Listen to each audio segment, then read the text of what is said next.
हम बात करें तो equation of motion is only applicable when the acceleration is constant।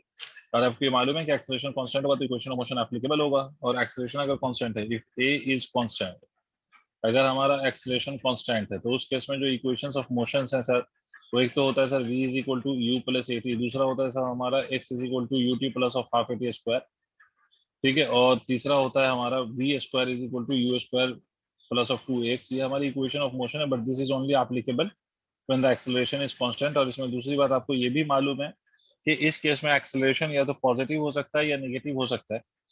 तो अगर एक्सेलरेशन पॉजिटिव है, ठीक है, एक्सेलरेशन अगर पॉजिटिव है तो उस केस में तो आपका ये इक्वेशन में प्लस साइन रहेगा। अगर एक्सेलरेशन नेगेटिव है तो the same equation will be with the negative sign. Yes sir. ठीक है, तो ये प्लस माइनस कुछ भी हो सकता है डिपेंडिंग ऑन कि whether the body is accelerating और whether the body is retarding. अच्छा, मुझे एक बात बता सकते हैं ध्रुव कि यहाँ पर जो ये एक्स लिखा है मैंने इक्वेशन में, ये एक्स किस चीज को रिप्रेजेंट कर रहा है, डिस्टेंस या displacement? Displacement. This x represents displacement of course, तो ये डिस्प्लेसमेंट को रिप्रेजेंट कर रहा है। तो ये एक छोटी सी बात, जुनैद चौधरी चाल है आपका? ठीक है sir, good morning sir. Good morning. आप किस चीज के लिए प्रिपरेशन करेंगे? Sir JEE। जी, ठीक है। तो चलिए सर, अब इसमें एक बात समझते हैं सर कि मैं एक छोटा सा एक सवाल पूछता हूँ। इक्वेशन तो यही है, इसमें कुछ सवाल देखेंगे हम छोटे छोटे, उसके बाद फिर हम उस केस को कंसीडर करेंगे जहां पर हमारा एक्सेलरेशन कांस्टेंट नहीं हो। तो लेकिन उससे पहले एक छोटा सा सवाल, एक दो चार सवाल कर लो सर। एक पहले तो ये छोटा सा सवाल मेरा ये है कि अगर मान लीजिए आपसे मैं कह रहा हूँ कि एक पार्टिकल है which starts from here and the particle is moving with an acceleration of -2 metre पर सेकेंड स्क्वायर। इसका मतलब है पार्टिकल इज रिटार्डिंग एक्चुअली, ठीक है, पार्टिकल रिटार्ड कर रहा है। और आपसे ये बोला गया कि particle at this instant had a velocity of 3 metre पर सेकेंड। पार्टिकल की वेलोसिटी 3 मीटर पर सेकेंड है इस इंस्टेंट पे। पार्टिकल रिटार्ड कर रहा है with an acceleration of 2 metre पर second square, obviously with a negative sign. का मतलब ही यही है कि रिटार्डेशन हो रहा है। और आपका पार्टिकल की जो वेलोसिटी है इस इंस्टेंट पे that is equal to 3 metre पर सेकेंड। तो आपका क्वेश्चन ये है, calculate distance travelled by particle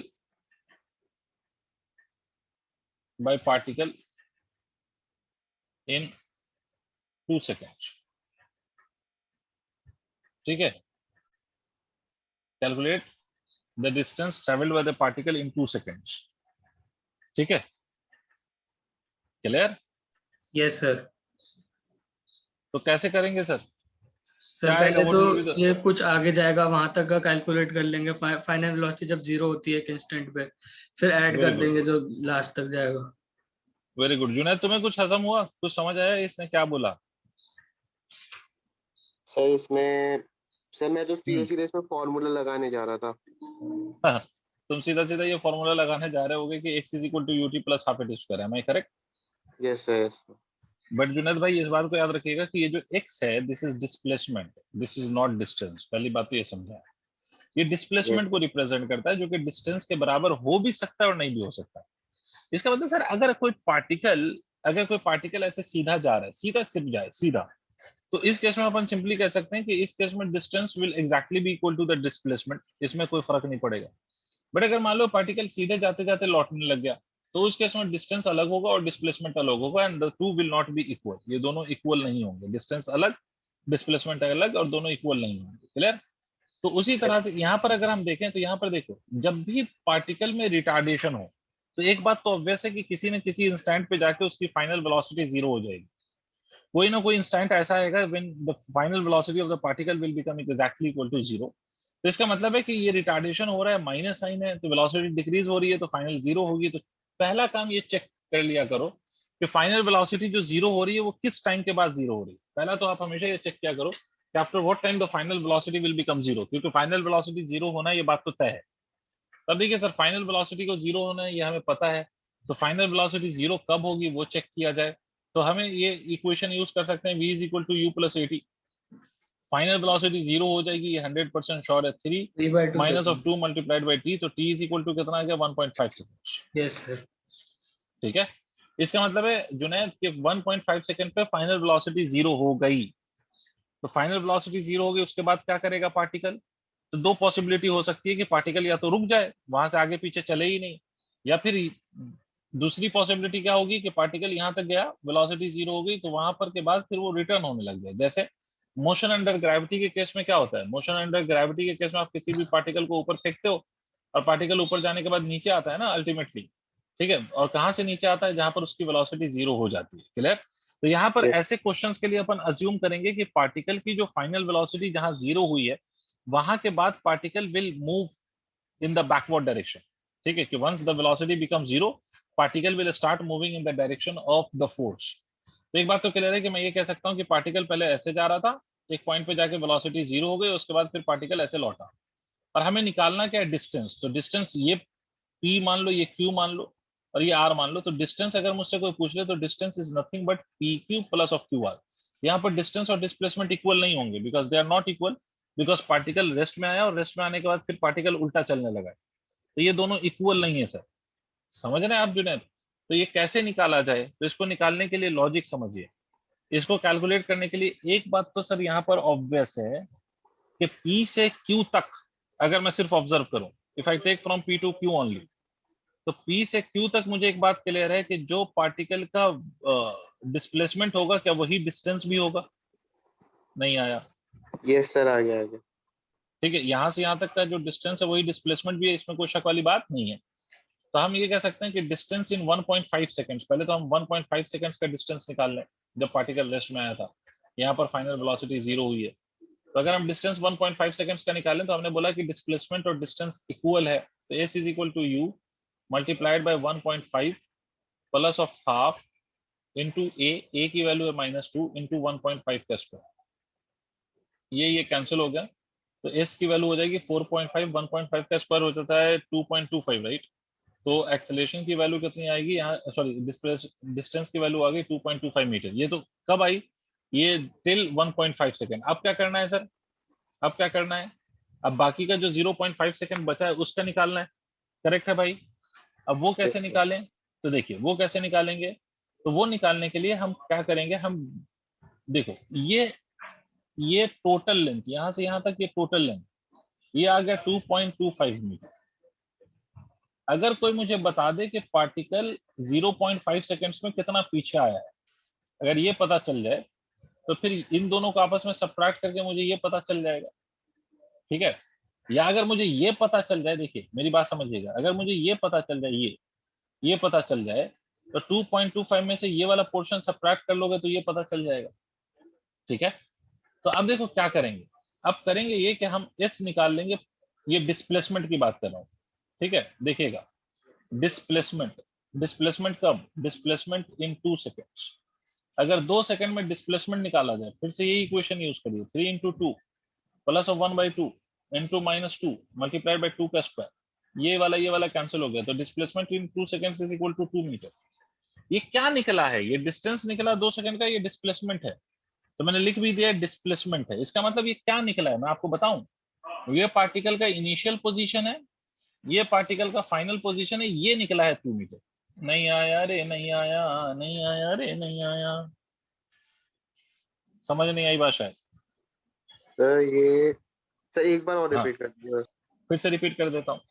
देखो आपके मन में ऐसा विचार आ सकता है कि सर 0.5 सेकंड्स में ही तो निकालना है, तो एक काम करिए ना sir, s is equal to ut plus half A square फिर से लगाइए, और इसमें इसमें आप टाइम की वैल्यू 0.5 ले लीजिए।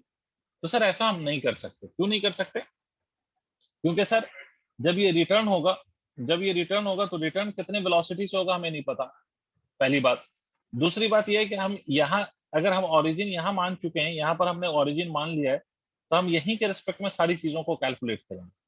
नहीं आ रही बात समझ में? क्योंकि 0.5 सेकंड के बाद तो वो रिटर्न होने लगा ना, तो आ रिटर्न गया सर, होते अब आ समय गया। उसकी वेलोसिटी कितनी है वो हमें नहीं पता बेटा, तो वो हमें नहीं पता, तो इसलिए हम ये नहीं कर सकते कि हम सिर्फ 0.5 सेकंड का वो निकाल लें। वेलोसिटी क्या लिखोगे, what will you right the initial velocity, ठीक है? अब ये नहीं कह सकते कि इनिशियल वेलोसिटी हम 0 लिख लेंगे, क्योंकि 0 से मतलब वहां पर वेलोसिटी 0 हो गई थी, तो यहाँ से जब वो लौटेगा तो 0 हो जाएगा। नहीं, ये काम हम नहीं कर सकते, बिकॉज हमें नहीं पता, ठीक है?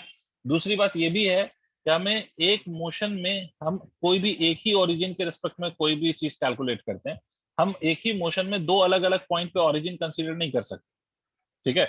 अगर मान लो कि मैं आपसे कह रहा हूँ कि यहाँ पर ओरिजिन मैंने माना, और पहले मैं इसके रिस्पेक्ट में आगे तक का डिस्प्लेसमेंट निकालूंगा, फिर इसको ओरिजिन मान लूंगा, और फिर इसके रिस्पेक्ट में पीछे का डिस्प्लेसमेंट निकालूंगा, तब तो डिस्प्लेसमेंट कभी जीरो होगा ही नहीं। तो किसी भी मोशन में एक ही ओरिजिन हो सकता है, एक से ज्यादा नहीं हो सकता। क्लियर? यस सर, आ गया अच्छे से। ठीक है, तो इसीलिए हमने पहले क्या किया, अब कैसे निकाला जाए, तो हमने टोटल 2 सेकंड्स का डिस्प्लेसमेंट निकाल लिया। टोटल 2 सेकंड्स के डिस्प्लेसमेंट से फायदा क्या होगा, तो हमें फायदा ये होगा कि पार्टिकल कहां तक पहुंचा है, इनिशियल पोजीशन के रिस्पेक्ट में पार्टिकल फाइनली कहां पर है वो पता चल गया कि वो 2 मीटर पे है। तो इसका मतलब है कि पार्टिकल यहां पर, ठीक है, तो ये 2 मीटर है, तो ये 0.25 मीटर है। इसका मतलब अगर मुझसे कोई पूछ रहा है कि डिस्टेंस कितना है सर, तो distance is equal to 2.50 metre. This is my distance covered by the particle. Yes sir. ठीक है, नोट करिए, आगे बढ़ते हैं और क्वेश्चंस पे आते हैं।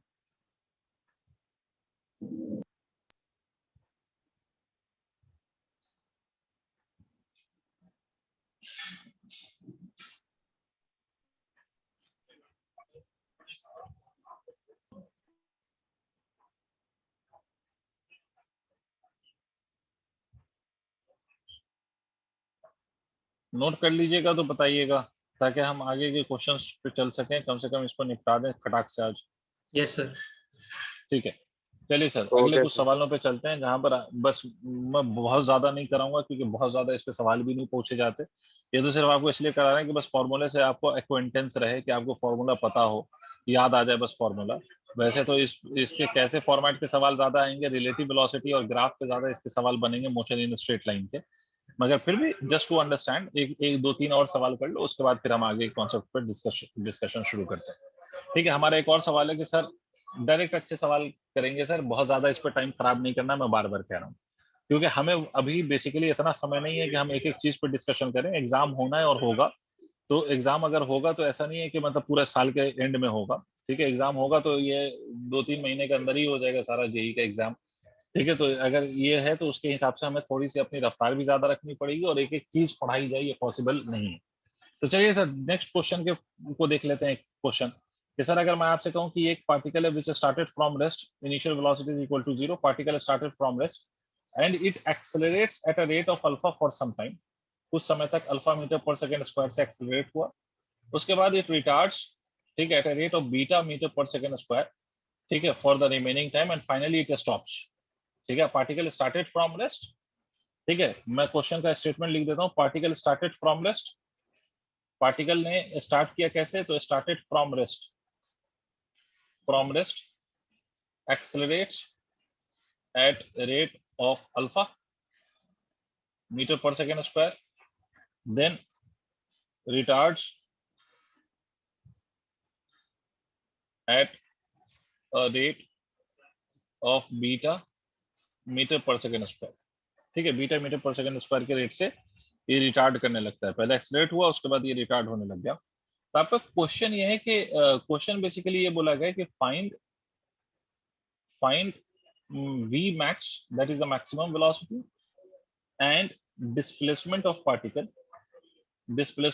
particle if total time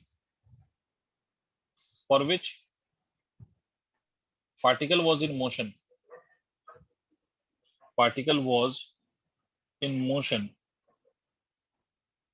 is, अगर टोटल टाइम जितनी देर तक पार्टिकल मोशन में था, अगर वो टाइम टोटल टाइम की वैल्यू टी है, तो आपको पता ना कि आपको इस केस में निकालना है कि पार्टिकल की मैक्सिमम वैल्यू। देखो पहले पार्टिकल एक्सेलरेट कर रहा है और फिर उसके बाद रिटार्ड करने लगा, तो इसका मतलब एक बात तो सर ऑब्वियस है कि पहले पार्टिकल की वेलोसिटी बढ़ी होगी, और बढ़ते बढ़ते बढ़ते एक मैक्सिमम वैल्यू पे पहुंची, और उसके बाद फिर वो वेलोसिटी वहां के बाद डिक्रीज होने लगी।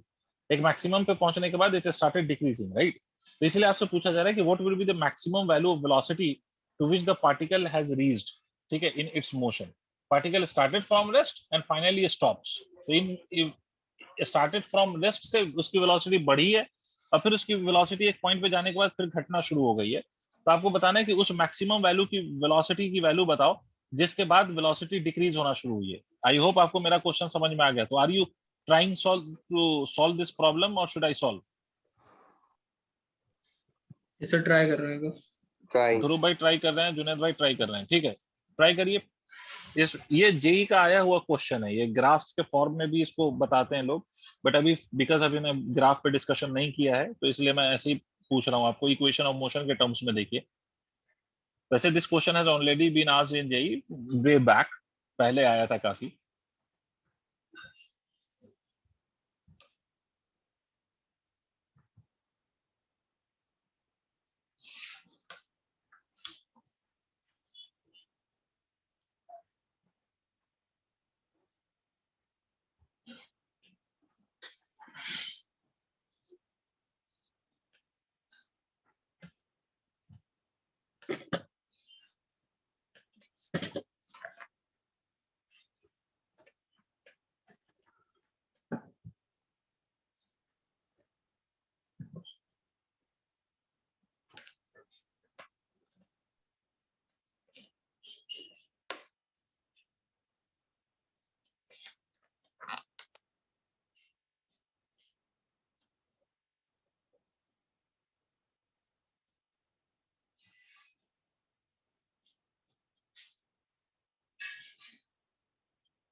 सर अगर टी को देखा जाए तो टी टोटल टाइम है।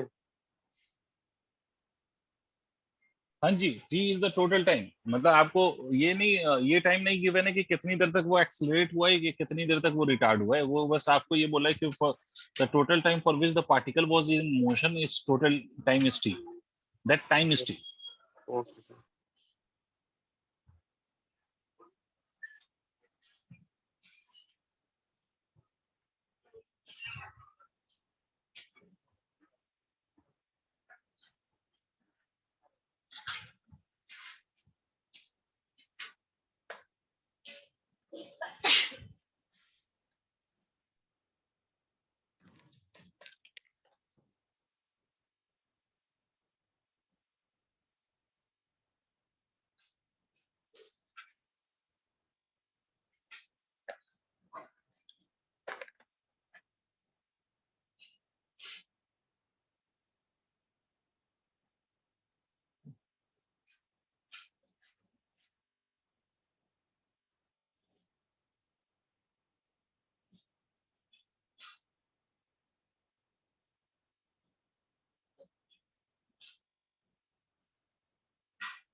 चलिए सर मैं बताता हूँ आपको कि पार्टिकल स्टार्टेड फ्रॉम रेस्ट, तो देखो बेसिकली इस पूरे मोशन को आपको दो पार्ट में डिवाइड करना पड़ेगा, और इस पूरे मोशन को अगर आप दो पार्ट में डिवाइड करोगे मतलब वो part for which the particle was accelerating and the rest is that part for which the particle is retarding. तो मान लो ये पॉइंट पी, ये पॉइंट क्यू, ये पॉइंट आर, तो मैं पी से क्यू की अगर मैं बात करूं तो इट इज एक्सेलरेटिंग, और आपसे बोला गया कि टोटल टाइम इज टी। तो मान लो कि for time T one it accelerated, तो मैं ये कह सकता हूं कि for time T minus of T one it will retard.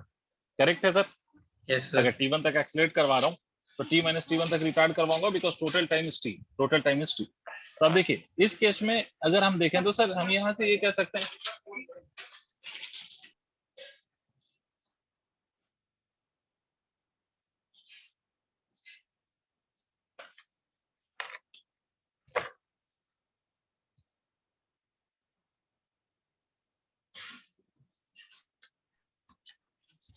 ठीक है? तो देखिए सर यहाँ पर ये जो वेलोसिटी होगी that would be the maximum velocity which we are supposed to calculate. तो मुझे एक बात बताओ सर, यहाँ से मैं ऐसे लिख सकता हूँ v maximum is equal to simply alpha multiplied by t1। Sir I hope आपको समझ में आ गया होगा, v is equal to u plus at but u zero है, यस सर। ठीक है? तो यहाँ से मैं ये भी कह सकता हूँ कि t1 can be written as v max divided by alpha. एक इक्वेशन तो यहाँ से हमें फॉर्म होती हुई दिखाई दे रही है। Now moving from q to r, अगर मैं q से r की बात करूं तो q से r में पार्टिकल की initial velocity would be v max, final velocity will be zero. तो आप ये कह सकते हो final is equal to zero, initial मैं कह सकता हूँ v max minus of beta multiplied by t minus of t1, ठीक है? v is equal to u plus at, once again मैंने लगाया है इसमें, तो v max की वैल्यू यहाँ से हम लिख सकते हैं sir beta into T minus of t1। तो t1 की जगह हम इसको लिख सकते हैं v max by alpha. I hope आपको मेरी बात समझ में आ रही होगी, ठीक है? तो यहाँ से आपको सिंपली सॉल्व कर लेना है सर, तो आप इसको लिख सकते हैं v max plus of v max multiplied by beta upon alpha is equal to beta multiplied by t. I hope मैं सिंप्लीफिकेशन सही कर रहा हूँ। बीटा मल्टीप्लाइड बाय बीटा से ये मल्टीप्लाई हो गया तो ये हो सर गया, सही है। ठीक है सही है। तो वी मैक्स आप कॉमन ले लीजिए, वी मैक्स कॉमन ले लीजिएगा तो ये हो जाएगा alpha plus of beta divided by alpha. Junaid समझ रहे हो, मैं कुछ कुछ स्टेप कम करके लिख रहा हूँ, ठीक है। तो वी मान के ये चल रहा हूँ कि आप लोगों मैथमेटिक्स वाले हैं तो आप लोगों को वो बेसिक बातें नहीं करनी पड़ेंगी आप लोगों के साथ जो नीट वालों के साथ करनी पड़ जाती है। क्या यहाँ तक आपको क्लैरिटी आई? देख लीजिए, this is the V max.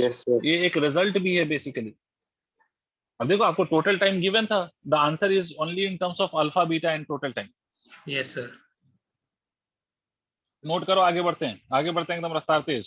Sir कर लिया। कर लिया सर। एक दो क्वेश्चन और, दो तीन क्वेश्चन और हम करेंगे जल्दी जल्दी से जरा, ठीक है। क्योंकि इस पे अभी जो ऑनलाइन पेपर्स हो रहे हैं जिसमें आपको पता है कि मतलब जो कुछ सालों से अब पहले तो एक मेंस का अटेम्प्ट होता था जिसमें 4 अलग अलग दिन पे होते थे, तो वो तो 4x2 मतलब एक मॉर्निंग शिफ्ट एक इवनिंग शिफ्ट, तो मॉर्निंग प्लस इवनिंग शिफ्ट मिला के एक दिन में 2 पेपर होते हैं, तो वो 2 हो गए और 4 में 8, तो 8 पेपर में तो क्वेश्चन भी तो बहुत ज्यादा चाहिए होते हैं। तो 8 पेपर के क्वेश्चन में जाहिर है कि बहुत सिंपल क्वेश्चन भी पॉसिबली पूछ सकते हैं और पूछा गया है। इसी तरह से अगर हम बात करें सर, इसी तरह से अगर हम बात करें तो आपको दूसरा केस मैं आपको समझाऊं तो सर अब तो डबल अटेम्प्ट कर दिया है, तो अब कितना पेपर चाहिए होगा? 8 plus of 8 will be equal to 16 papers. और क्वेश्चन भी सिंपल पूछे जा सकते हैं, इसलिए आज की डेट में याद रखो क्वेश्चन सिर्फ टिपिकल ही बनेंगे जेई में, ऐसा जरूरी नहीं है। अब मैं तुम्हें जैसे फॉर एग्जांपल, वैसे मैं सवाल वो नहीं कराऊंगा, मैं फॉर एग्जांपल एक क्वेश्चन बता रहा हूं जो मेरे पास अभी अवेलेबल है। सर एक क्वेश्चन ये पूछा जेई में अभी अभी 2012 का ये क्वेश्चन है, ऑनलाइन में 2012 में बोला कि a car covers first half of the distance between two places at 40 kilometre per hour and other half at 60 kilometre per hour. मतलब सिंपल सा सवाल सुनिएगा, ये करना नहीं है, सिंपली मैं बता रहा हूं आपको, इसीलिए कोई चीज छोड़ना नहीं। थंब रूल जेई निकालने के लिए ये है बेटा कि don't leave any of the topic. किसी भी टॉपिक को आप ऐसा हल्के में मत लेके छोड़ दो कि यार ये तो बहुत आसान सी चीज है, नहीं, हर टॉपिक को पढ़ के रखो, ठीक है। जिससे भी क्वेश्चन आए अपन कर सकते हैं। देखो सवाल क्या पूछा उसने, सवाल पूछा ये नीट से भी लोअर लेवल है, ये 9th का लेवल का सवाल है जो उसने पूछा। क्या car covers the first half of the distance between two places 40 kilometre per hour, मतलब 2 प्लेस के बीच में ये जो डिस्टेंस है ये 40 किलोमीटर पर आवर है। इसके स्पीड से उसने कवर किया हाफ ऑफ द डिस्टेंस और रेस्ट हाफ को उसने कवर किया with a velocity of 60 kilometre per our, और पूछा बताओ वी एवरेज बताओ। नहीं आया? Yes sir. समझ रहे हैं मेरी बात? दोनों में डिस्टेंसेस सेम दे दिए और आपसे वी एवरेज पूछा। अगर आपको याद हो तो इसका डायरेक्ट फॉर्मूला लगा सकते हैं आप, और नहीं याद है तो आप रिजल्ट सॉल्व कर सकते हैं। 2u v divide by u plus v, ये इस फॉर्म का फॉर्मूला बनता है। अगर नहीं याद है तो आप ये कॉन्सेप्ट यूज कर सकते हैं कि भाई average velocity is equal to total distance by total time होता है। तो इसलिए मैं आपसे एक बात जरूर कहूंगा आज ही कि भाई किसी चीज को ऐसा नहीं कि बिल्कुल हल्के में ले लो छोड़ दो, नहीं करो, करके जाओ, हर चीज करके जाओ। थंब रूल ये जेई आज की डेट में, जेई में परसेंटेज अच्छा लाना है, परसेंटाइल अच्छा लाना है, तो बेसिक तरीका ये है कि पहले तो पूरी चीज पढ़ी हुई होनी चाहिए। चलिए एक और क्वेश्चन पे आते हैं, एक और क्वेश्चन लेते हैं इक्वेशन ऑफ मोशन पे based. This question is from your JEE 2005। आपसे कहता है कि a car starting from rest accelerated at the rate f through a distance s, then continues at a constant speed for time t and then decelerate at a rate f by 2 to come to rest. If the total distance traveled is 15s, then देखो मैं ये question पूरा लिखूंगा तो बहुत ज्यादा time लगेगा, मैं सिचुएशन आपको शो कर रहा हूँ। ये क्वेश्चन 2005 में पूछा था जेई ने, तो सिचुएशन में शो कर रहा हूँ कि आपसे कहा जा रहा है कि car started from rest accelerates at a rate f through a distance s, मतलब f एक्सेलरेशन से f मीटर पर सेकंड स्क्वायर से वो चलता है कितनी दूरी तक? s डिस्टेंस तक। उसके बाद कहता है then continues at a constant speed for time t। अब यहाँ पर जो उसने स्पीड गेन किया होगा उस स्पीड से वो t टाइम तक, टाइम t तक वो उसी स्पीड से चलता है, ठीक है। उसके बाद कहता है then decelerates at a rate of f by 2 metre पर सेकंड स्क्वायर। आपको समझ में आए इसलिए मैं माइनस साइन लगा देता हूँ। And finally it comes to rest, मतलब रेस्ट से स्टार्ट हुआ था और फाइनली क्या कर रहा है? तो फाइनली रेस्ट में आ रहा है। तो आपसे कहता है कि अगर इस पूरे प्रोसेस में जो टोटल डिस्टेंस है, total distance that is total distance is equal to 15s है, ठीक है। तो आपको बताना है कि what is the value of s, s की वैल्यू। 4 ऑप्शन दे दिए थे उसने, S is equal to 1/6 ft², मतलब f और t के टर्म्स में आपको s कैलकुलेट करना है, f और t के टर्म्स में s कैलकुलेट करना है। Hope I made the question clear to both of you. Sir वो सर एक आपने बार रिपीट करना कि मतलब पहले एस डिस्टेंस तक एफ पहले एक्सेलरेशन से चला, f फिर मीटर पर सेकंड स्क्वायर से एक्सेलरेट हुआ, दिस इज हम्म एक्सेलरेटिंग, ठीक है, from this point p to point q and travelled a total distance of s from p to q, hmm ठीक है। उसके बाद it moves with a constant velocity, इस portion में वो कांस्टेंट वेलोसिटी से जा रहा है, q से r तक it moves with a constant velocity, ठीक है। कितनी देर तक? टाइम t तक। ठीक और है। उसके बाद r से इसको, अब p से q r 2s आ जाएगा तो दिक्कत होगी, तो एक काम करते हैं, इसको आप a कह लीजिए, इसको b कह लीजिए, इसको c कह लीजिए, इसको d कह लीजिए। d से यहां से यहां तक क्या कर रहा है? डिसेलरेट, ठीक है, यहां से यस यहां सर। तक डिसेलरेट कर रहा है, और फाइनली इट स्टॉप्स। अब क्वेश्चन समझ आ गया? यस जुनैद, कुछ पूछ रहे थे आप शायद। नहीं सर, मैं भी यही पूछ रहा था रिपीट के लिए। ठीक है, मैं फिर से रिपीट, एक बार फिर से रिपीट कर देता हूं कि इट नहीं is sir, accelerating from a to b, then it moves with a constant velocity from b to c, and then it retards to finally come to rest from c to d.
Done sir?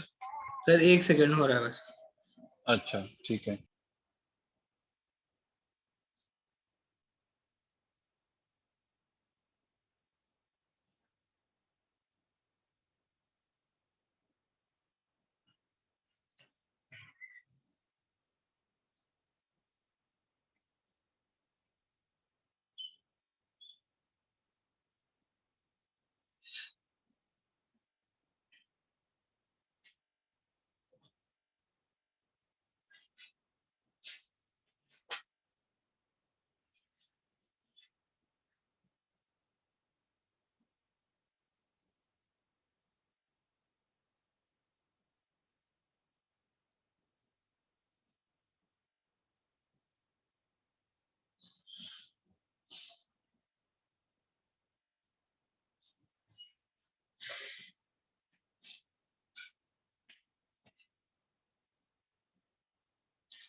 चलो let us solve together, क्योंकि बहुत ज्यादा time लग गया। Sir एक देखिए question sir, बनी है गंदी सी, हाँ मतलब हाँ वो बस गंदी सी कैलकुलेशन है और कुछ नहीं है, OT मतलब थोड़ा स्क्वायर सा एफ दिमाग स्क्वायर करके है। तो चलो देख लेते हैं, थोड़ा सा दिमाग चलाना बस कैलकुलेशन में। जुनैद कहाँ तक पहुंचे जुनैद तुम?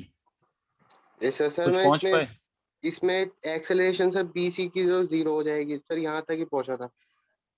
हाँ बिल्कुल, बी से सी तक की एक्सेलरेशन 0 होगी, बिल्कुल सही बात। तो देखिए सर, सबसे पहली बात ये कि एस की वैल्यू को हम ऐसे लिख सकते हैं, देखो ये u 0 है और यहाँ से यहाँ तक का एक्सेलरेशन आपको पता है, you don't know the value of time in this case. तो आप इसको a से b तक की अगर मैं बात करूं तो a से b तक I can simply write this as s is equal to ut plus of half into a की जगह f इंटू टाइम मान लो यहाँ से t1, तो t1 का स्क्वायर, तो ये ut1 ये 0 हो जाएगा बिकॉज इनिशियल वेलोसिटी इज 0। तो s की वैल्यू सर यहाँ से आ गई half into F into t1 का स्क्वायर। ठीक है, यहाँ से आप ये भी कह सकते हैं कि ये जो टाइम हमने t1 माना है, तो इस टाइम में ये तो एक चीज हमें पता चल गई। दूसरी, ये डिस्टेंस कहाँ से कहाँ तक का है, ab का। बट याद रखिएगा कि time t1 you don't know the value of time t1, याद रहे t1 आपको गिवन नहीं है, you don't know the value of time t1। अब दूसरी बात ये कि सर a से b तक की अगर मैं वेलोसिटी फाइंड करूं, velocity at b will be equal to velocity at a plus of f multiplied by t1, v is equal to u plus at। u की वैल्यू 0 है, तो velocity at b can be written as equal to f multiplied by t1 लिख सकता हूं मैं। Clear है? अब ये जो वेलोसिटी इसकी पॉइंट बी पर है, सुन पा रहे हो, वेलोसिटी जो इसने पॉइंट बी पर है यस इसकी, सर। उसी वेलोसिटी से ये बी से सी तक का डिस्टेंस ट्रैवल करेगा। तो इसका जो डिस्टेंस होगा from B to C, B से सी तक का distance, that would be equal to what? तो अब चूंकि यहाँ पर एक्सेलरेशन इज इक्वल टू 0, सिर्फ it is going with a constant velocity, तो आप क्या लिखेंगे, simply velocity multiplied by time. तो f t1 which is this velocity multiplied by यहाँ से यहाँ तक का टाइम आपको दिया है, तो that will be written as t। सही बोल रहा हूँ सर? यहाँ तक क्लियर है? क्योंकि यस यहाँ सर। से यहाँ तक b से c तक वो कांस्टेंट वेलोसिटी से जा रहा है, तो whatever the velocity is gained by the particle at point b, with the same velocity it will continue to move till point c। जो b पे उसकी वेलोसिटी है, उसी वेलोसिटी से वो c तक जाएगा। अब उसी वेलोसिटी से वो c तक आया, तो c पे जो इनिशियल वेलोसिटी है वो यही रहेगी जो b पे वेलोसिटी थी, that will be the velocity at c also, और फाइनल वेलोसिटी 0 होगी। मतलब c से d के लिए अगर हम बात करें, तो इनिशियल वेलोसिटी जो है that will be equal to f multiplied by t1, final velocity will be equal to 0, और एक्सीलरेशन आपको पता है कि it is nothing but retardation.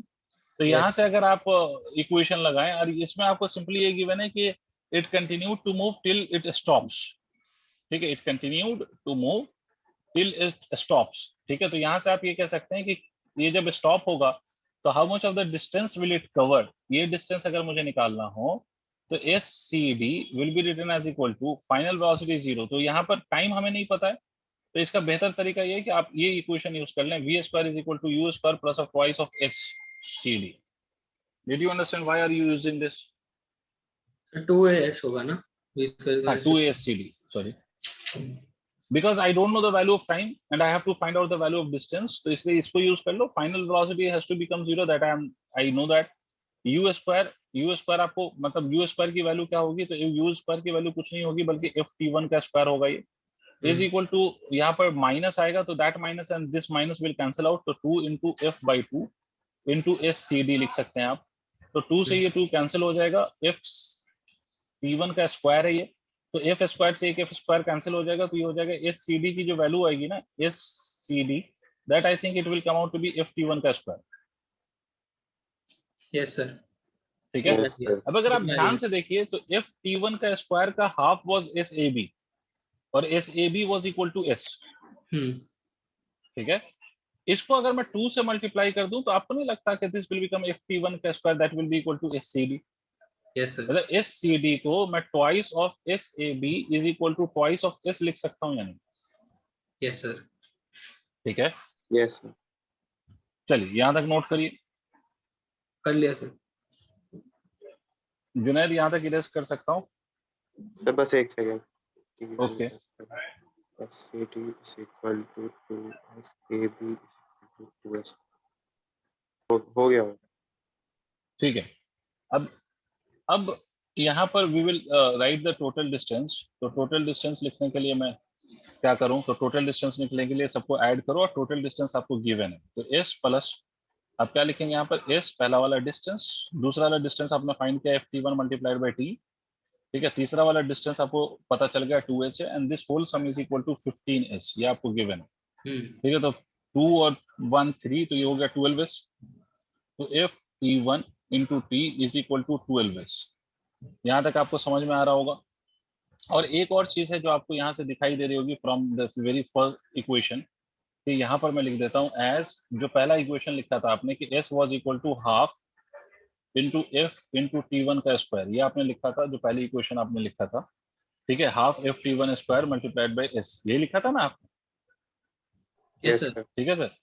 तो ये वाली इक्वेशन और ये इक्वेशन दोनों को आपस में डिवाइड करो। ये जो इक्वेशन आई, इस इक्वेशन को कुछ नाम दे दो, let me call this as 1, let me call this as 2, इन दोनों को आपस में डिवाइड करो। अगर आप इन दोनों को डिवाइड करोगे, डिवाइड 1/2, तो आप क्या लिखोगे, F t1 upon T divided by half into F t1 का square is equal to 12s upon s। ये क्यों कर रहे हैं आपको अभी लॉजिक क्लियर हो जाएगी। t1 की वैल्यू आपका के लिए, हाँ, f से कैंसिल हो जाएगा, t1 से ये कैंसिल हो जाएगा, ठीक है, s से ये s कैंसिल हो गया, तो आप यहाँ से लिख सकते हैं, और ये 2 ऊपर चला गया, तो 2t upon t1 is equal to 12 हो गया, ठीक है। तो t1 की वैल्यू कितनी हो गई सर, t1 की वैल्यू हो जाएगी t/6, है ना, t1 की वैल्यू t/6 आ गई। तो फाइनली इस t1 की वैल्यू को आप यहाँ उठा के रख दीजिए, तो आप यहाँ उठा के रख देंगे, तो ये कितना हो जाएगा, f into t/6 into t is equal to 12 times of s। तो s की वैल्यू कितनी हो जाएगी सर, s की वैल्यू हो जाएगी f into T squared divided by 12 into 6 is 72। ये आपका फाइनल आंसर आएगा।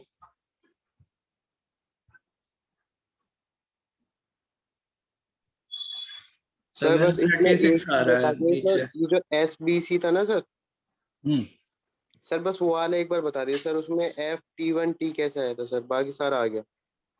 ठीक है, मैं बता देता हूँ। हाँ ध्रुव, आप क्या कह रहे हैं। मेरा 36 आ रहा था, मैं चेक कर रहा हूँ दोबारा। अच्छा, आप चेक कर लीजिए अपनी गलती।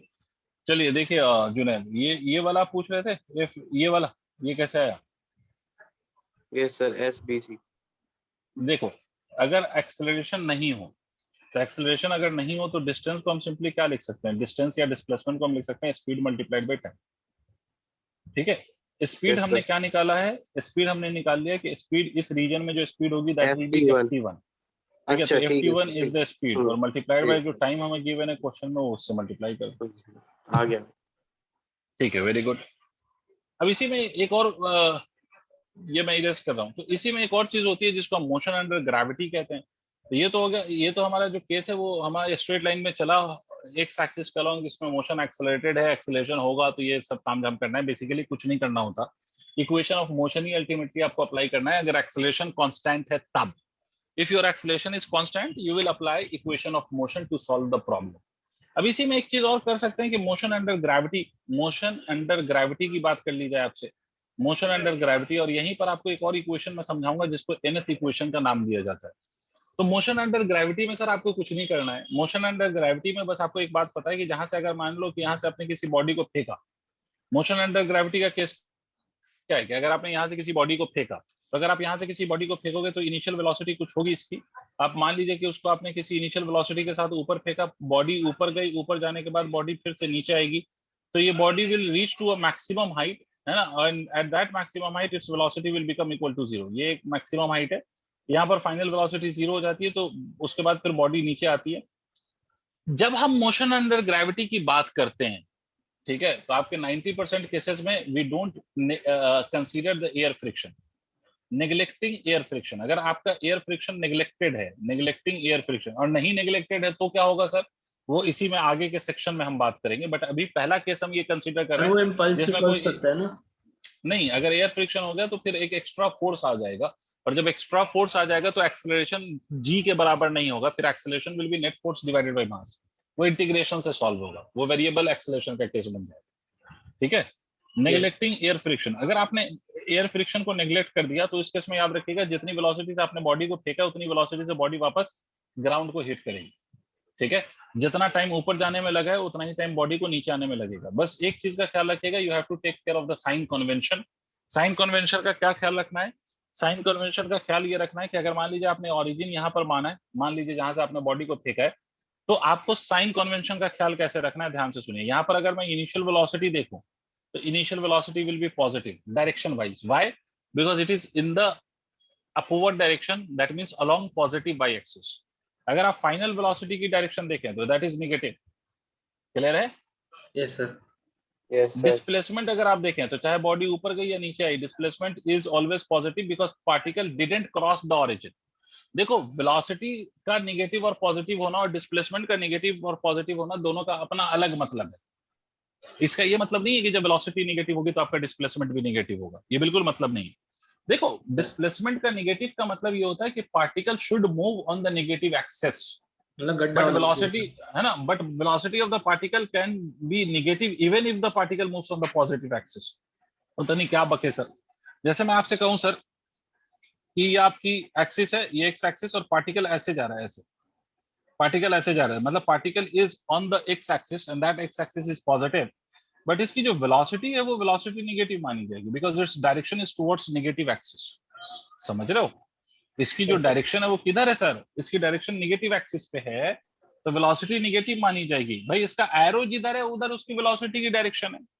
बट अगर मुझसे कोई पूछ ले कि what is the position of this particle, तो इस पार्टिकल की जो पोजीशन है, इस पार्टिकल की जो पोजीशन है, ठीक है, वो क्या है? तो वो उस पार्टिकल की पोजीशन अभी पॉजिटिव है because it didn't cross the origin. I mean particle is not moving on the negative axis. देखो, डिस्प्लेसमेंट के लिए हमेशा याद रखो कि पार्टिकल जिस एक्सिस पे चल रहा है वो पॉजिटिव है या नेगेटिव, और वेलोसिटी या एक्सेलरेशन के लिए आप याद रखो कि डायरेक्शन ऑफ मोशन किधर। Did you understand?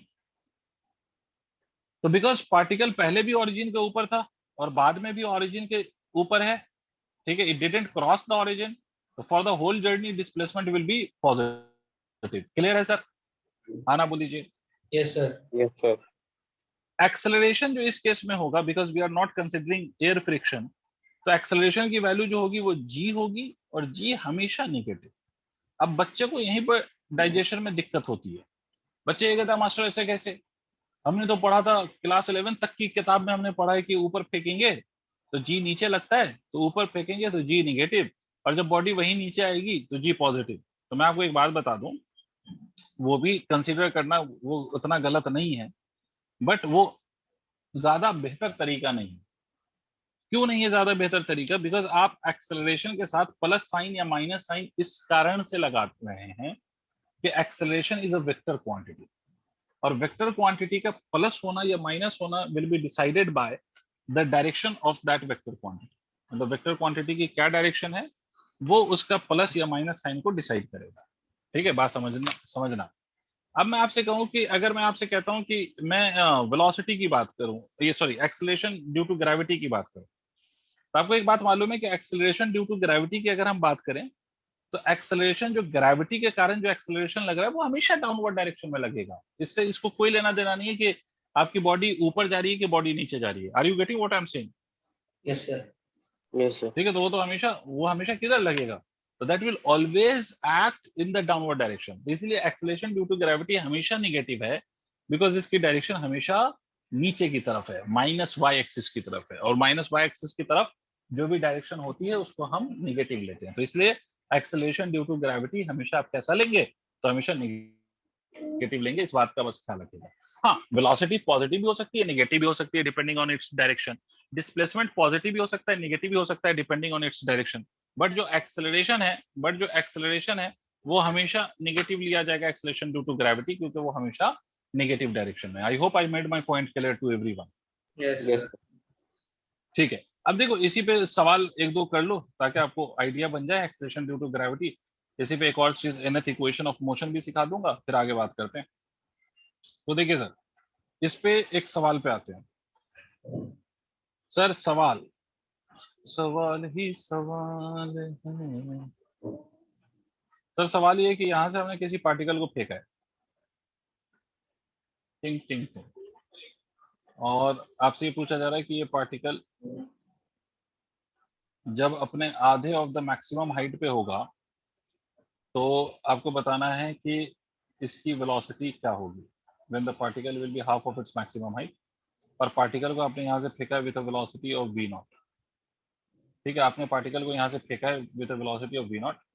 जब पार्टिकल अपने हाफ ऑफ मैक्सिमम हाइट पे होगा तो वेलोसिटी की वैल्यू बतानी eight half of maximum height पे आपको फाइनल वेलोसिटी की वैल्यू बताना।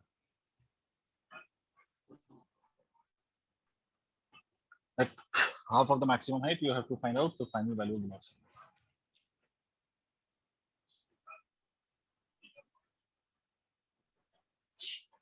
Can you solve? Both of you. Yes. I'll try. Right. You just have to use equation of motion only. You don't need to worry about कि पता नहीं क्या हो गया. Just use equation of motion. सिर्फ दिमाग चलाओ ठीक से. और एक्सेलरेशन तो सर आपका फिक्स हो गया कि acceleration is acceleration due to gravity. तो आपसे पूछा जा रहा है कि half of the maximum height पे what would be the value of velocity. और यहाँ पे मैक्सिमम हाइट की वैल्यू गिवन नहीं है, याद रहे.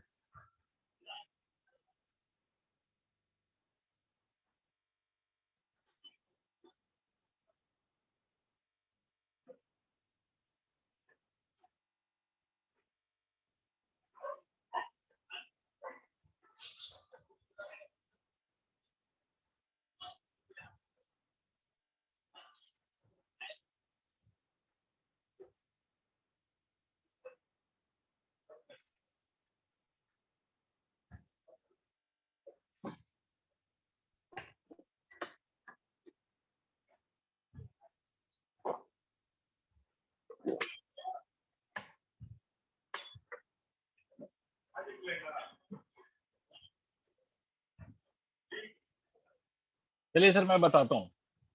पहली बात तो कोई रॉकेट साइंस नहीं है. पहली बात तो यहाँ पर ये है कि आप एक काम करिए, मैक्सिमम हाइट पता कर लीजिए. तो what is its maximum height. तो मैक्सिमम हाइट का मतलब ये होगा कि ये वो पॉइंट होगा जहां पर final velocity will be equal to 0. Sir -v0/2. नहीं, it can not be minus, right.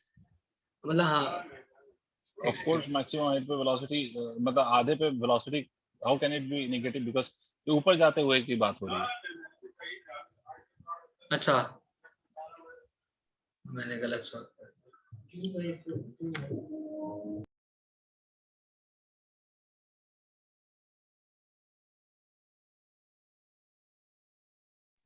तो देखिए मैं आपको बताता हूँ कि what would be the maximum value of height. तो हाइट निकाल लो.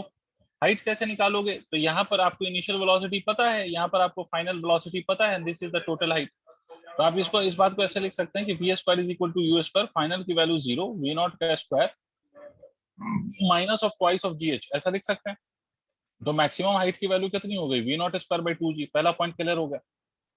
अब हमें कहाँ पे वेलोसिटी फाइंड करनी है, at half of the maximum height. तो आप क्या लिखेंगे, आप at half of the maximum height मान लीजिए कि this is equal to v square, that you have to calculate. V naught का square is this value of velocity minus of 2 into g into h by 2. Junaid, did you understand why I'm using this negative sign here? Yes, formula होता है v square is equal to u square plus 2as. तो यहाँ पर negative क्यों लिख रहे हैं हम. क्योंकि जी हमेशा नेगेटिव होता है. जी हमेशा नेगेटिव है. तो अब ये लिख दीजिए v square is equal to v not square will be as it is minus of 2 into g. तो 2 से 2 कैंसिल कर दो. तो 2 से 2 अगर कैंसिल कर दो तो ये हो जाएगा g into height, and the height was equal to v naught square divided by 2g. हमने जो कैलकुलेट करा है ना. तो ये g से g कैंसिल हो जाएगा. तो v स्क्वायर की वैल्यू कितनी आ गई, v नॉट स्क्वायर बाय 2 आ गई. तो v की वैल्यू कितनी आ गई, v not by root 2 metre पर second. This is the value of velocity. I hope आपको मेरी बात समझ में आ गई. Yes sir. Half of the maximum height पे ये वेलोसिटी होगी. देखो यहाँ पर हमें सिर्फ इनिशियल वेलोसिटी दिया था उसने हमें ये नहीं बताया कि what is the maximum height in this case. तो हमने क्या किया, पहले तो वो मैक्सिमम हाइट हमने पता करा and then we found the value of velocity at half of the maximum height. Because आपको इनिशियल वेलोसिटी पता है, हाइट की वैल्यू नहीं पता है. अगर हाइट दे दूंगा तो वो तो बहुत आसान सी बात हो जाएगी, फिर तो वो कुछ बचेगा ही नहीं सवाल में. तो इसलिए आपको पहले हाइट कैलकुलेट करवाया और फिर उसके बाद वेलोसिटी कैलकुलेट करवाया. डन. Yes sir. ठीक है, तो मैं इरेज कर रहा हूँ इसको. एक और क्वेश्चन ऐसे ही करो तो एकदम जल्दी से. अब मेरे ख्याल से अब हो जाना चाहिए. तो सर आपसे ये बोला कि ये पार्टिकल है, इसको हमने यहाँ से फेंका है विद सम वेलोसिटी, ऊपर की तरफ फेंका है. कितनी वेलोसिटी से फेंका है, इस बारी इनिशियल वेलोसिटी गिवन नहीं है आपको. आपको इस बारी इनिशियल वेलोसिटी गिवन नहीं है और आपसे बोला जा रहा है कि इस केस में जो मैक्सिमम हाइट है to which the particle reached h max is equal to h। Clear? तो आपको बताना है, आपको यहाँ पर ये बताना है कि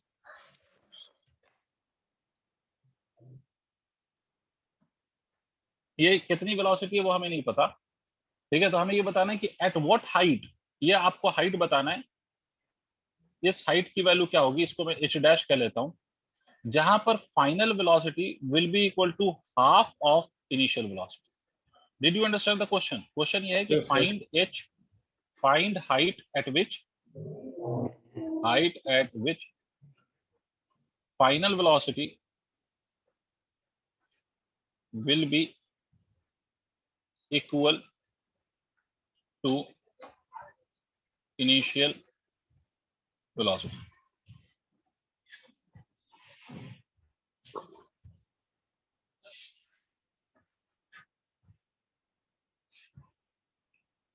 करो, ये कर सकते हो आप, आपको लॉजिक पता है, equation of motion he use करना और कुछ नहीं करना सर।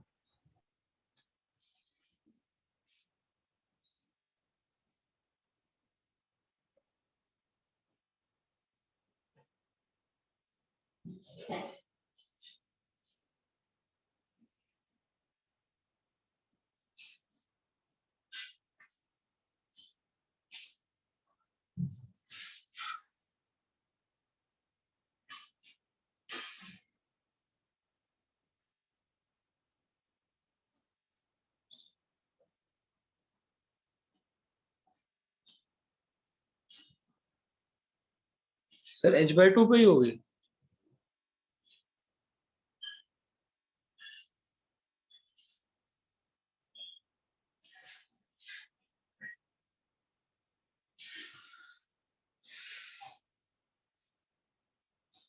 नहीं स्क्वायर बाय 4 माइनस स्क्वायर, सही square by 4 3/4 3/2 hc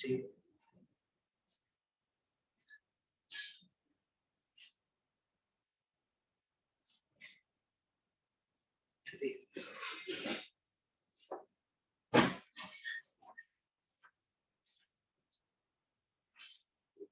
sir 3/4h।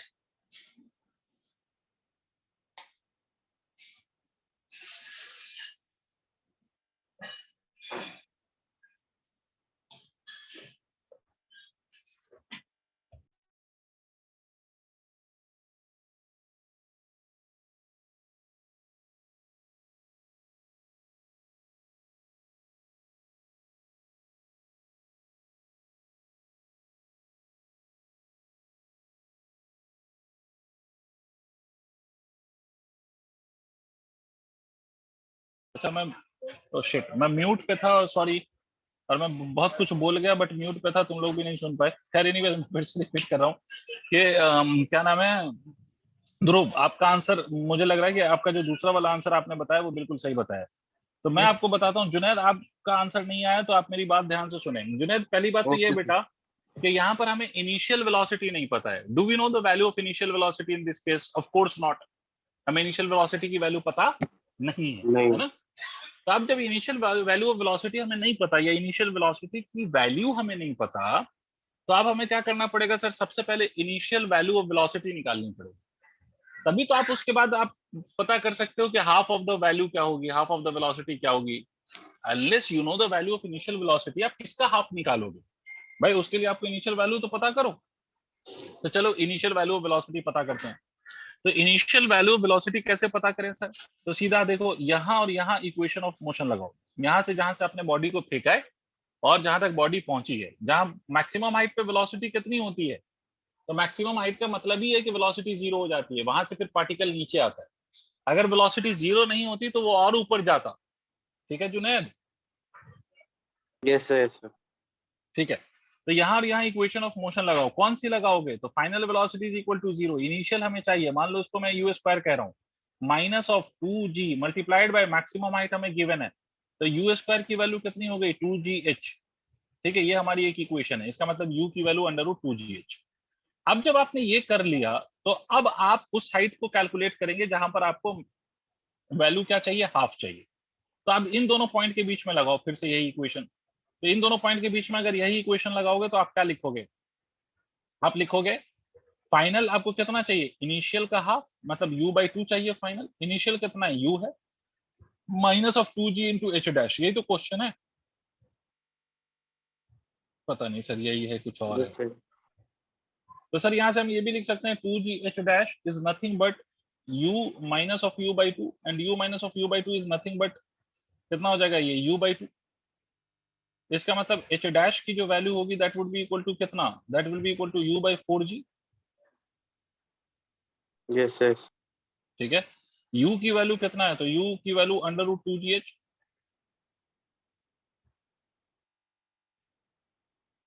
कुछ गलती किया है मैंने, तुम लोग भी बोल नहीं रहे हो। ध्रुव तुम बोल नहीं रहा है। Yes sir, yes sir yes मैं कर 1 रहा है। मिनट गया था। अच्छा कहीं चले गए थे। हाँ सर, v square minus u square equal to 2s है ना। जुनैद मैंने गलती किया है, आपने भी ध्यान नहीं दिया। तो अब 3 बाय कौन सी 4 हो इक्वेशन जाएगा। लगाना है Junaid? Yes sir. What is the equation that we are using here? Which equation of motion we are using here? So that is v Sir. square is equal to u square plus 2s। मैं ये square लगाना भूल गया था, समझे आप? Sir समझिए। तो 2g बोर तो नहीं हो रहा, समझ रहा है ना पक्का? कि यस सर 2g समझ h रहे। Dash is equal to u square minus of u square by 4। तो ये हो जाएगा आपका 3u स्क्वायर बाई 4। ठीक है, तो h डैश की वैल्यू कितनी हो जाएगी, h डैश की वैल्यू हो जाएगी 3 by 8g multiplied by u square is 2gh।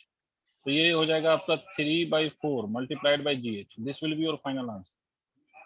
Sir g cut जाएगा। Oh yes, g sorry cancels out। So 3 by 4h is the final answer। Yes sir. Note करो, आगे बढ़ते हैं, नोट करो जल्दी। एक और क्वेश्चन कराता हूँ इस पे, मोशन अंडर ग्रेविटी के बेस पे।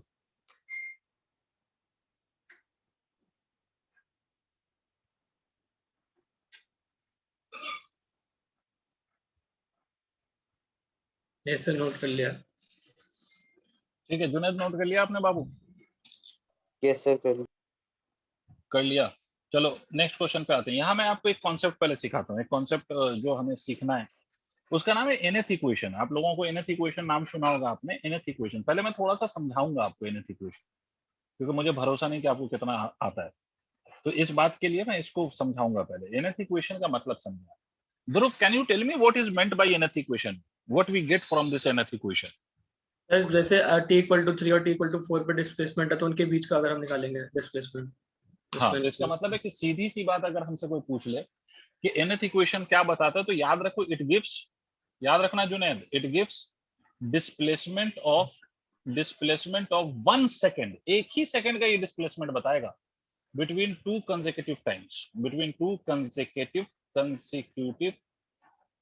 value of time. दो कंसेक्यूटिव टाइम के बीच में जो एक सेकंड है उसका आपको डिस्प्लेसमेंट कौन बताएगा, तो ये nth इक्वेशन बताएगा। ये एक सेकंड का डिस्प्लेसमेंट बताता है। जैसे अगर, और वो कौन सा एक सेकंड होगा, तो एक पहले वाला और एक बाद वाला। जैसे 3 सेकंड्स और 4 सेकंड्स के बीच के एक सेकंड का डिस्प्लेसमेंट, या आप 2 सेकंड और 1 सेकंड के बीच के एक सेकंड का डिस्प्लेसमेंट। जैसे फॉर एग्जांपल अगर आपसे कहा जाए फर्स्ट सेकंड, तो फर्स्ट सेकंड का मतलब हुआ 0 और 1 के बीच का एक सेकंड। अगर आपसे कह दिया जाए थर्ड सेकंड, तो थर्ड सेकंड का मतलब हुआ सर 2 और 3 के बीच का एक सेकंड, मतलब एक पहले वाला और एक वो वाला। इसी तरह से अगर मुझसे कहा जाए फोर्थ, फोर्थ का क्या मतलब हुआ, 3 एंड 4 के बीच का एक सेकंड। बात समझ में आई? तो nth equation gives you the displacement of 1 second, और कौन से दो टाइम के बीच का ये डिस्प्लेसमेंट देगा आपको, तो it will give you the displacement of n minus of 1 and n के बीच का display. It gives the displacement of 1 second between two consecutive value of time, that is between n minus 1th and nth second। इन दोनों के बीच का जो एक second है ना, उसका ये डिस्प्लेसमेंट बताता है। तो इस इक्वेशन को हम लिखते हैं x nth is equal to u plus of a by 2 into 2n minus of 1। n आपको समझ में आ रहा होगा, this is the total value of time. n का मतलब टोटल वैल्यू ऑफ टाइम। जैसे आपसे कहा जाए कि फोर्थ सेकंड, तो n की वैल्यू हो जाएगी 4। जैसे आपसे कहा जाए थर्ड सेकंड, तो n की वैल्यू हो जाएगी 3, है ना। ए क्या है, एक्सेलरेशन है, यू क्या है, इनिशियल वेलोसिटी, और एक्स क्या है, डिस्प्लेसमेंट है। Displacement at the nth second का मतलब हुआ कि this represent displacement of 1 second. भले उसको लिखते nth है, बट इसका मतलब होता है डिस्प्लेसमेंट ऑफ 1 सेकंड, 1 सेकंड का डिस्प्लेसमेंट। किसके बीच का 1 सेकंड? तो किसी भी दो कॉन्सेक्यूटिव टाइम के बीच का 1 सेकंड, उसका ये डिस्प्लेसमेंट है। किसी भी दो कॉन्सेक्यूटिव टाइम के बीच के 1 सेकंड का ये डिस्प्लेसमेंट है। आई होप मेरी बात समझ में आ गई, क्लियर है। अब इस पे एक बेस क्वेश्चन मैं करता हूँ, एक क्वेश्चन बताता हूँ, उस क्वेश्चन को आपको सॉल्व करना है। तो आपको ये पता है, अगर ये लिख लिया हो शायद आपने, या अगर आपको नहीं लिखना है तो मैं क्वेश्चन पे आता हूँ। क्वेश्चन बेसिकली ये है सर कि आपसे बोला गया कि यहाँ से हमने किसी बॉडी को ड्रॉप किया, अ बॉडी इज ड्रॉप्ड। एक बात, दूसरी बात साथ साथ मैं ये भी बता दूं कि जब भी आपसे कहा जाएगा कि बॉडी को हमने ड्रॉप किया, इफ एनीथिंग इज ड्रॉप्ड और रिलीज्ड, तो हमेशा इस बात को याद रखिएगा कि for a body which is dropped और for a body which is released, initial velocity is always zero. ये बॉडी को हमने यहां से ड्रॉप किया, इनिशियल वेलोसिटी इज जीरो। आपसे सवाल में ये बोला जा रहा है कि बॉडी कवर्स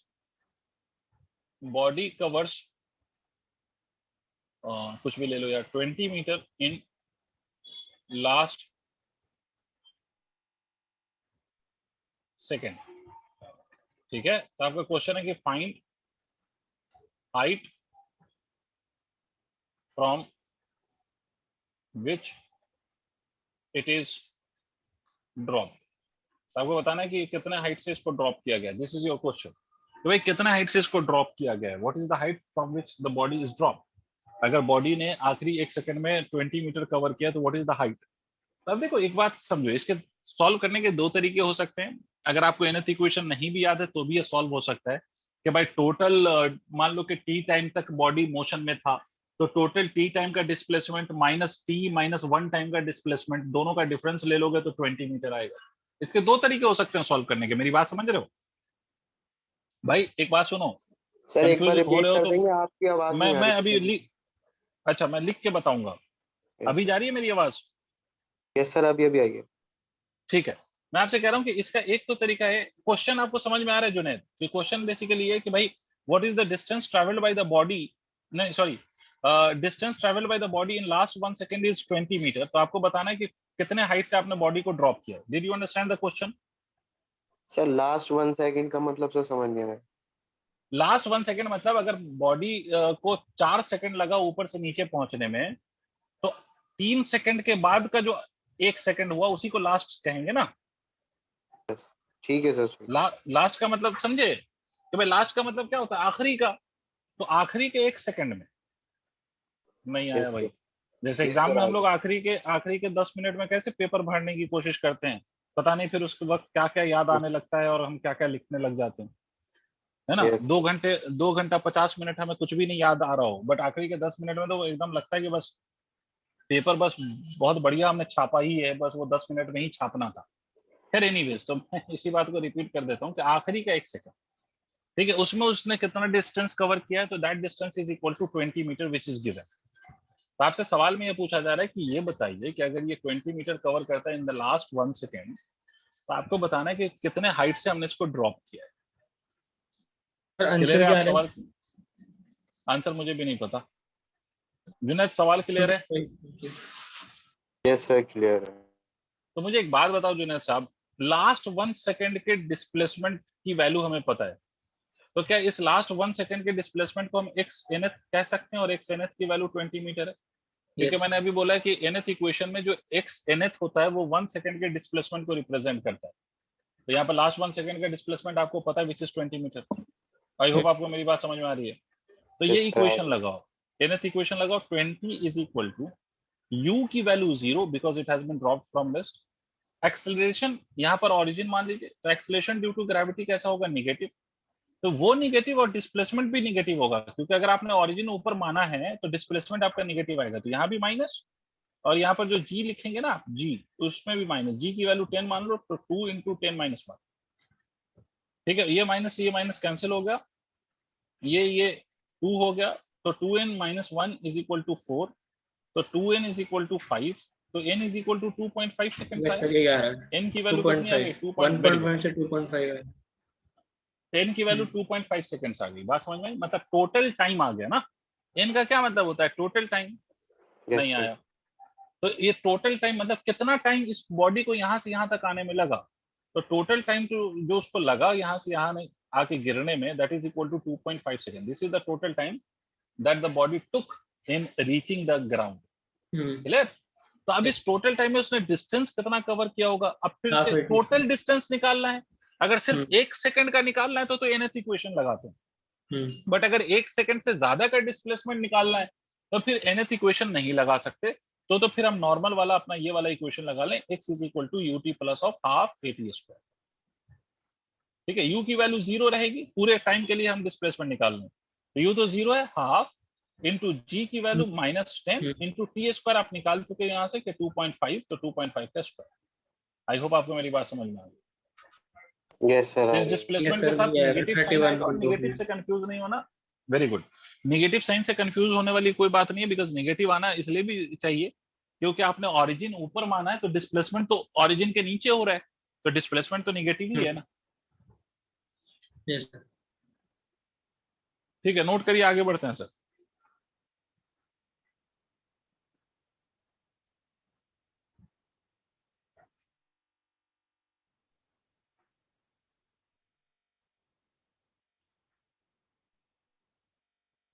यस सर, कर लिया।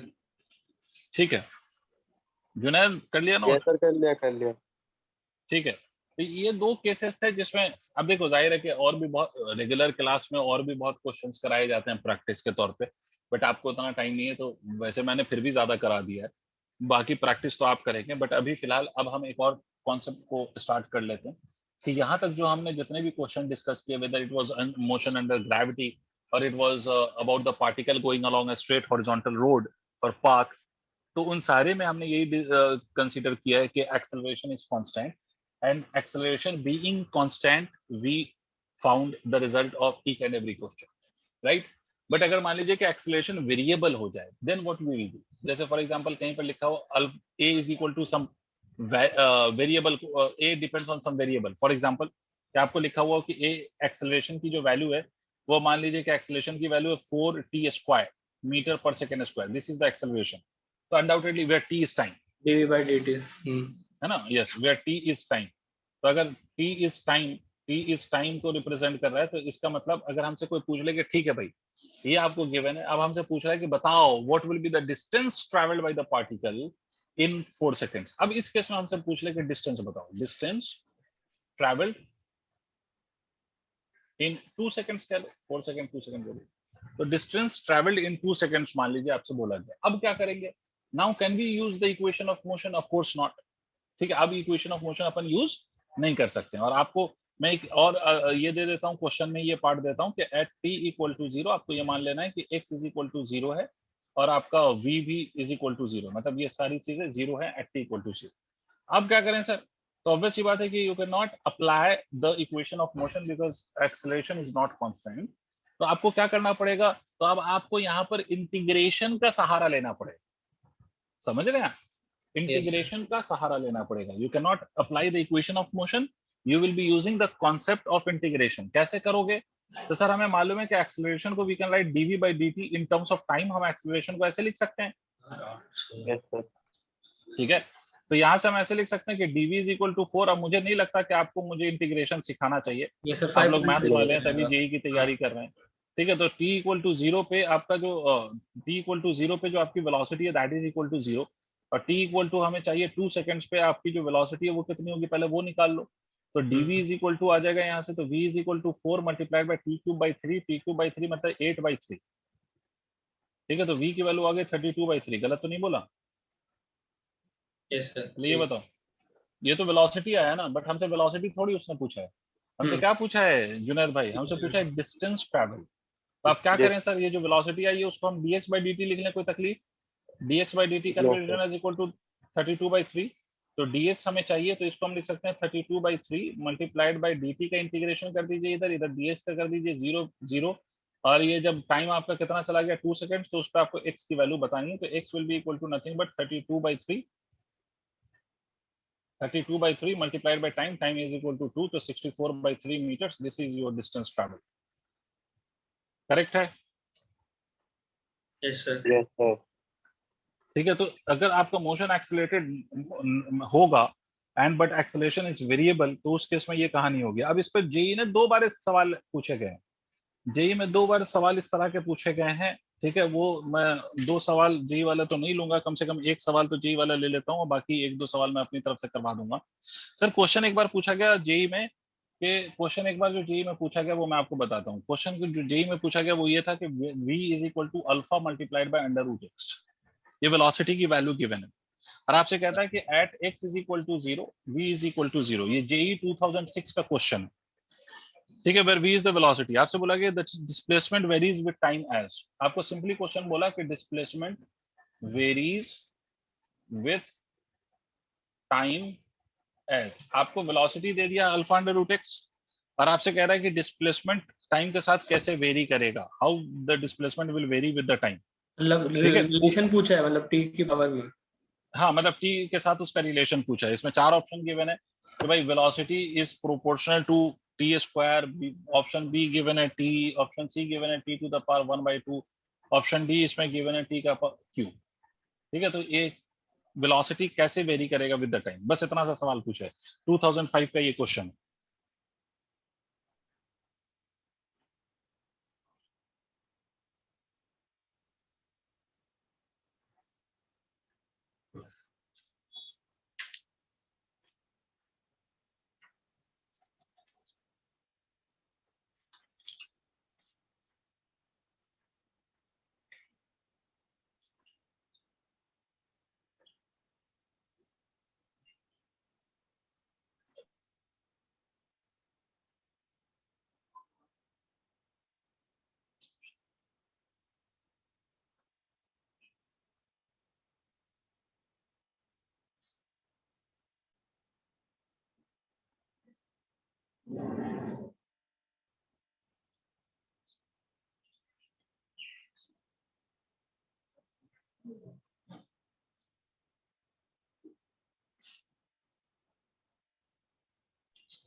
Is it done, sir? तो लीनियरली वैल्यू करेगा b. Even I don't know what is the final answer. Okay आप दोनों का आ गया कि ये लीनियरली दोनों का आ रहा है कि लीनियरली वेरी कर रहा है? यस सर, मेरा बी यस आ सर। रहा है। तो अगर लीनियरली आप लोगों का आ रहा है तो शायद लीनियरली ही करेगा, कौन बड़ी बात नहीं है। बी आ रहा है तो लीनियरली करेगा। तो सर आपने इसको ऐसे लिखा होगा ना, सीधी सीधी सी बात है कि आपने इसको लिखा होगा v is equal to d x by d, सीधा सा is equal to alpha root x, तो इसको आपने लिख दिया होगा d x upon root x is equal to alpha d t. दोनों तरफ आप इंटीग्रेट करेंगे तो आपका जब x 0 है, ठीक है, तो t इज इक्वल टू 0 पे x 0 है, तो v भी 0 है उस केस में। ठीक है, और आपसे बोला गया कि सर आपका t के साथ आपको बताना है कि कौन वेरी कर रहा है, कैसे, डिस्प्लेसमेंट, तो x, आपने इसको इंटीग्रेट किया होगा, जो भी इससे रिजल्ट आया वही उसका वेरिएशन होगा। यस। ठीक है, तो ये ऐसे क्वेश्चन हम कर सकते हैं, इसी पे आगे बढ़ जाएं अब।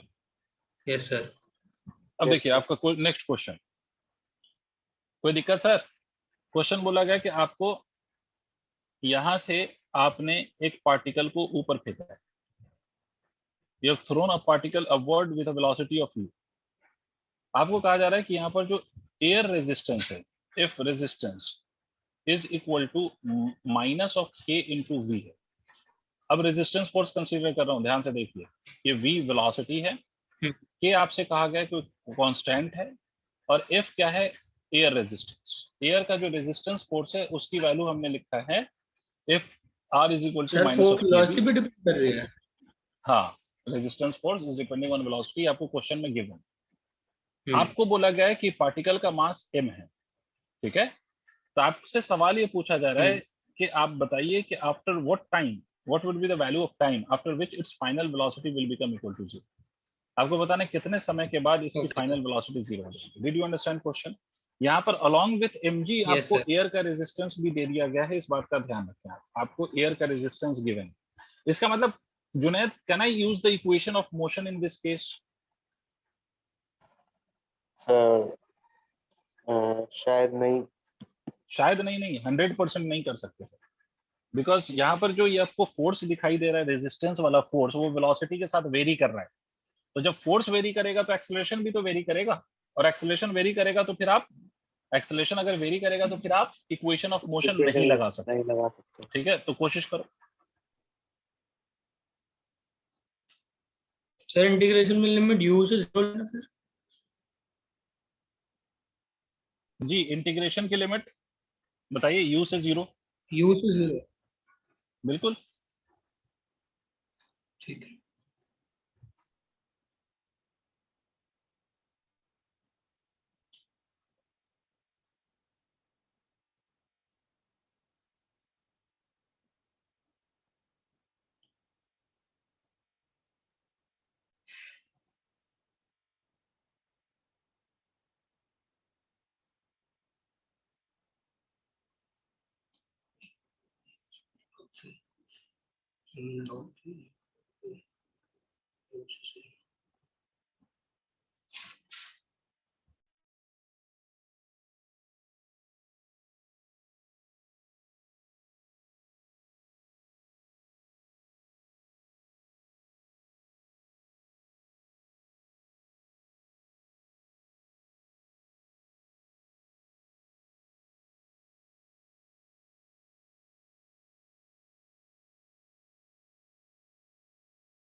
सर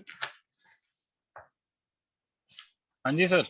सर लिमिट डालूंगा, अगर लॉग में आ रहा है मेरा तो फिर वो बिल्कुल 0 आंसर। डाल नहीं सकता ना, तो वो लॉग 0 में मतलब कैसे करूंगा? मतलब जैसे कि अच्छा लिमिट चलो, डाला तो मैं लॉग बताता में हूँ। 0 आता नहीं है। लॉग में 0 आता नहीं है, बट इसमें जो वैल्यू आएगी उसमें सिर्फ लॉग नहीं आ रहा होगा, उसमें logs a plus b x के फॉर्म का आ रहा होगा। देखो, पहली बात तो ये कि इस पार्टिकल पे पहली बात, अच्छा इससे पहले कि मैं आगे बढ़ूं, मुझे एक बात बताओ, क्या यहाँ पर सिर्फ acceleration is acceleration due to gravity लग रहा है, या एक्सेलरेशन अब एक्सेलरेशन ड्यू टू ग्रेविटी नहीं है बल्कि कुछ और है? सॉरी है सर। कुछ और है, बिकॉज देखो Junaid, Junaid, yes sir. If you can see this please, देखो अभी तक हमारा जो फोर्स होता था वो सिर्फ mg था, और मैं ये एक्सपेक्ट करता हूँ कि आपको फोर्स वोर्स तो कम से कम पता है, बिकॉज आप 12th पास करके आए हैं। Yes sir. आप 11th में है नहीं है, 12th में सिर्फ नहीं है जो आपको फिर से बताना पड़े। तो ये तो फोर्स mg है, साथ साथ अब एयर रेजिस्टेंस, ये माइनस साइन किस बात को इंडिकेट कर रहा है ये पहले समझ लो। पहली बात तो ये माइनस साइन, रेजिस्टेंस का मतलब होता है अपोज करने वाला। तो अगर बॉडी ऊपर जा रही है तो रेजिस्टेंस फोर्स किधर लगेगा? तो दाम। रेजिस्टेंस फोर्स नीचे लगेगा। तो ये माइनस साइन सिर्फ इस बात को इंडिकेट कर रहा है कि force is opposite to velocity.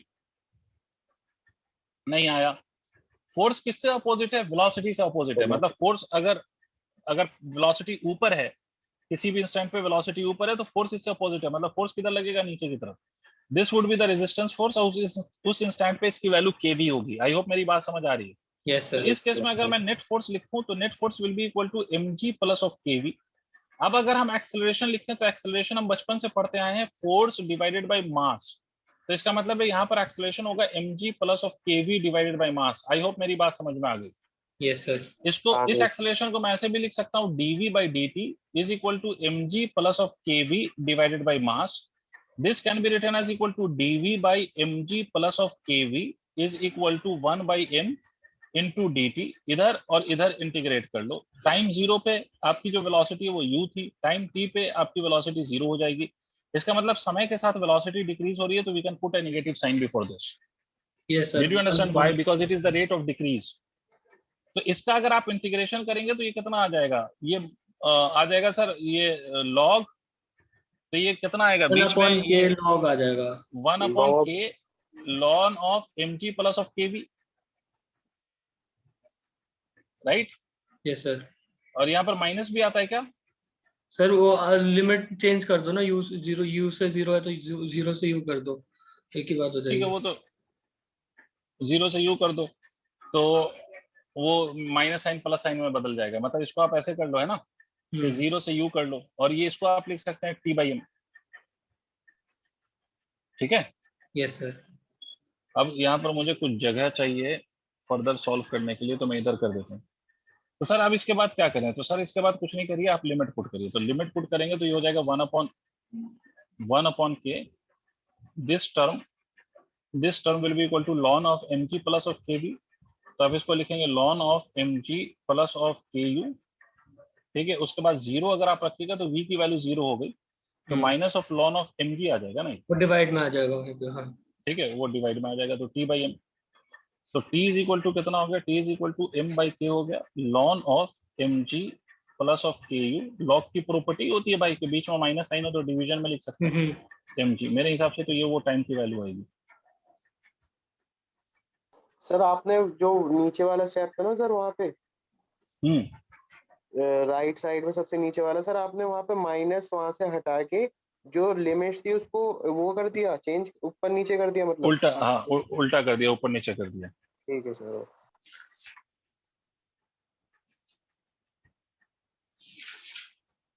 Yes sir, हो गया। हो गया। तो चलिए सर, आज इतना ही रहने दीजिए, रेस्ट हम नेक्स्ट डे बात करते हैं।